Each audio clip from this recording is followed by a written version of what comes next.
আলো নিভে যায়, পর্দা জ্বলে ওঠে। দর্শক নিঃশব্দ তাকিয়ে থাকে বড় পর্দার দিকে। এক সময় এই পর্দাই ছিল বাঙালির আনন্দের কেন্দ্রবিন্দু, বাংলা সিনেমা। কিন্তু আজ সিনেমা হল ফাঁকা, পর্দা নিভে যায় দর্শকহীন। কিভাবে এমন হলো? আজ আমরা খুঁজে দেখব বাংলাদেশের চলচ্চিত্রের ইতিহাস, বর্তমান অবস্থা ও ভবিষ্যতের পথ। 1950 থেকে 90-এর দশক ছিল আমাদের চলচ্চিত্রের স্বর্ণযুগ। তখন সিনেমা ছিল শুধু বিনোদন নয়, ছিল সংস্কৃতি, প্রতিবাদ ও ভালোবাসার প্রতীক।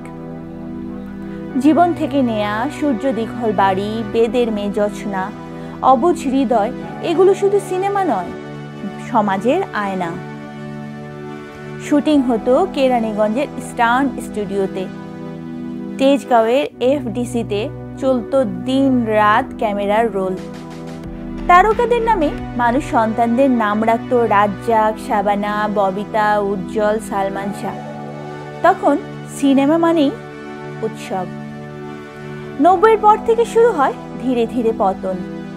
উপযুক্ত গল্পের অভাব, অশ্লীলতার আগ্রাসন, পাইরেসি এবং রাজনৈতিক প্রভাব, সব মিলিয়ে দর্শক মুখ ফিরিয়ে নেয়।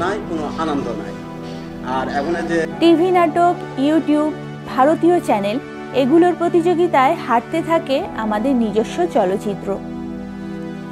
অনেকেই বলে রাজনীতি ঢুকে গেছে চলচ্চিত্রে। প্রযোজনা সংস্থা ও শিল্পী সমিতির মধ্যে ভাগাভাগি, দলাদলি সবকিছুই আমাদের ইন্ডাস্ট্রিকে দুর্বল করেছে। ফলাফল 2000 সালের পর 1200 সিনেমা হল থেকে আজ অবশিষ্ট মাত্র 80 থেকে 90টির মতো সক্রিয়। 2010-এর পর থেকে নতুন প্রজন্ম ডিজিটাল ক্যামেরা হাতে উঠে আসে। ফেসবুক, ইউটিউব, OTT সবকিছু বদলে দেয় গল্প বলার ধরন। মোশন পিকচার্স, চরিত্রহীন হাওয়া, পরাণ, দামাল, এই সিনেমাগুলো দেখিয়েছে ভালো গল্প হলে দর্শক ফেরে।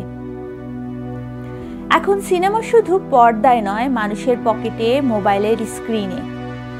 তবুও প্রশ্ন রয়ে যায়, আমরা কি শুধু ট্রেন্ডের পিছে দৌড়াচ্ছি, নাকি একটি জাতীয় শিল্প হিসাবে চলচ্চিত্রকে বাঁচাতে চাই? চলচ্চিত্র বাঁচাতে চাইলে দরকার 3টি দিক: ভালো গল্প ও মানসম্মত নির্মাণ, সরকারি সহায়তা ও সেন্সর বোর্ডের স্বচ্ছতা, প্রযোজক ও শিল্পীদের ঐক্য। চলচ্চিত্র শুধুমাত্র বিনোদন নয়, এটি দেশের সাংস্কৃতিক বাহক। দক্ষিণ কোরিয়া কে সিনেমাকে যেমন জাতীয় ব্র্যান্ড বানিয়েছে, আমরা কেন পারবো না? সময় এসেছে বাংলাদেশকেও তার কে সিনেমার মতো বি সিনেমা ব্র্যান্ড করার। আলো নিভে গেলেও স্বপ্ন নিভে না।